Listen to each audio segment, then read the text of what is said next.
Hello everyone, আমি পারমিতা। তো আমি মোড় গেছিলাম, মোড়ে কাজ ছিল, তো বাড়ি ফিরছিলাম। প্রতিদিন কিছু না কিছু হেলদি খাওয়া দরকার, তাই না? তাই আমি এই জুসটা বানিয়েছিলাম। কি জুস তোমরা দেখে বলবে। এই জুসটা খেতে প্রচণ্ড বাজে, আর যেগুলো আমাদের শরীরের জন্য ভালো সেগুলো খেতে সব সময় বাজে হয়। আর মা গেছিলো কীর্তন মেলা, সেখান থেকে আইসক্রিম এনে দেয়।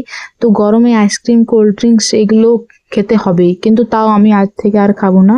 এটা হচ্ছে মুলতানি মাটি, তো এটা গোলাপ জলে মিশিয়ে আমি লাগাচ্ছিলাম। এটা নিয়েছিলাম আমি অ্যামাজন থেকে, গিফট আসলে।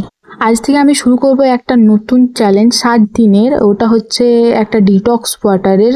7 দিন আর ডিটক্স ওয়াটার আমি বানিয়ে খাবো, কি উপকার হয় সেটা তোমাদের সঙ্গে শেয়ার করব।